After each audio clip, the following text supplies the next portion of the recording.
Hello সবাইকে। আজকে হচ্ছে শনিবার। তো আজকের ব্লগটা একটু অন্যরকমভাবে শুরু করলাম। তো সকালবেলার অত কাজ আমি না দেখেই চলে গেছিলাম একবার বিছানা গুছিয়ে রান্নাবান্নার দিকে। তো আজকে তো শনিবার, কালকে শিবরাত্রি, মহাশিবরাত্রি স্পেশাল দিন একটা। তো সেটার জন্য এমনিও আগের দিন নিরামিষ খেতে হতো, আজকে এমনিও শনিবার পড়েছে।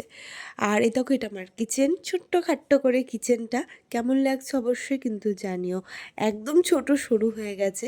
আর এই সিচুয়েশনটা দেখে না নিজের ছোটোবেলাকার কথা মনে পড়ে, যখন রান্নাঘরে বসে মা আমাদেরকে পড়াতো আর মা হচ্ছে রান্না করতো, সেম সিচুয়েশনে আমি দাঁড়িয়ে আমি রান্না করছি আর আমার ছেলে ওখানে পড়ছে। তো এখান দেখো, ওর সাইকেলটা এতটাই প্রবলেম করছে। আসলে যখন ও খুবই ছোট ছিল তখন সাইকেলটা পেয়েছে, এতদিন থেকে থেকে শাশুড়ি নষ্ট হয়ে গেছে। তো একেই ঠিক করছিলাম আমরা। তারপর সকালবেলা যেহেতু জামা কাপড় কেচেছি, সেগুলো শুকিয়ে গেছে প্রায়, তো একটু উলটপালট করে দিলাম। আর আজকে যেন বেশি রান্না বান্না নেই, আজকে আছে নিমন্ত্রণ, তো কোথায় সেটাই তোমাদেরকে দেখাবো। তো এখানে দেখো ঘরের সমস্ত কাজ গুছিয়ে নিচ্ছি। এখানে বাবাও একটু চলে এসেছিলো। বাবা প্রত্যেকটা দিনে 4-5 বার আসতে থাকে।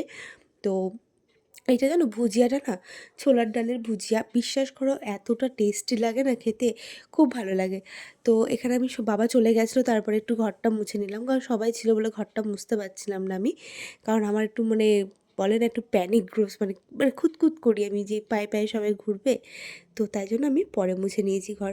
আর ঘরটার মুছে আমি চলে গেছিলাম স্নান করতে। তো স্নান করে পুজো টুজো করে চলে এসেছিলাম এখানে, শাড়ি পরে নিয়েছি। তো এই শাড়িটা আমি অনেক অনেক দিন পর বের করে পরলাম। মানে এই শাড়িটা পরাই হয় না বলতে চাই, মানে একদমই পরা হয় না। মানে এখনও বুঝতে পারছো গ্লেজটা সেরকমই রয়েছে এত বছর পরও। তো এটা একসময় যখন এই হ্যান্ডলুম শাড়ি উঠেছিল তখন আমার শাশুড়ি মা আমাকে দিয়েছিল। তো তারপরে দেখো, ছেলে সাইকেল চালাবে বলে বিশাল এক্সাইটেড, ফালতু মানে বের করেছে আর চালাতেও পারলো না। তো তারপরে চলেছিলাম আমাদের মঠে। তো সবাই কম বেশি জানো যে আমার বাপের বাড়িতে যেখানে মন্দির রয়েছে, তো সেই মন্দিরে দেখো চলে এসেছি। আর এখানে একটা পুচকু সোনাকে পেয়ে গেছিলাম, যেখানে ও নাচানাচি করছে। আর এই দেখো, এখানে হচ্ছে রাধা মাধবের দর্শন করে নাও সবাই। তো তারপর দেখো আরতি টারতি হয়েছে, আমি একটু আজকে তাড়াতাড়ি গেছিলাম। আরতি নিয়েছে, সবাই এখানে আরতি নিচ্ছে। এগুলো মানে সবাই এখানে দাঁড়িয়ে দাঁড়িয়ে, এখানে আমরা কীর্তন দেখছি আর ওপরে সবাই কীর্তন করছিল ওখানে। আর নিচে আমরা সবাই এখানে দাঁড়িয়েছিলাম। আসলে প্রত্যেক দিনই অল্প অল্প করে না অনেকজনই লোক আসে। আর শনি রবিবার বাবার ছুটি থাকে, তো তাই জন্য ওই দিনকেই বিশেষভাবে হয়। তো এখানে কীর্তন হয়ে গেছে, সবাই প্রসাদ পাবে, তাই জন্য ভগবানকে শয়ন দেওয়া হয়েছে। আর দেখো আমার ছোটো বোন এখানে চলে এসেছিলো, আর এই যে ছোট্ট আমাদের ভাগ্নে, আর এই যে বড় মামা, সরি ছোট্ট মামা আর বড় ভাগ্নে, আমি বারবার লোটপালট করে ফেলি। তো এ দেখো, এখানে ওরা খেলা করছিলো। তারপরে দেখো চলে এসেছিলো অন্ন, বেগুন ভাজা, শাক ভাজা, আর তারপরে ছিল হচ্ছে এঁচোড়, মটর পনির, মিষ্টিটা খেয়ে নিয়েছি, চাটনি, পায়েস।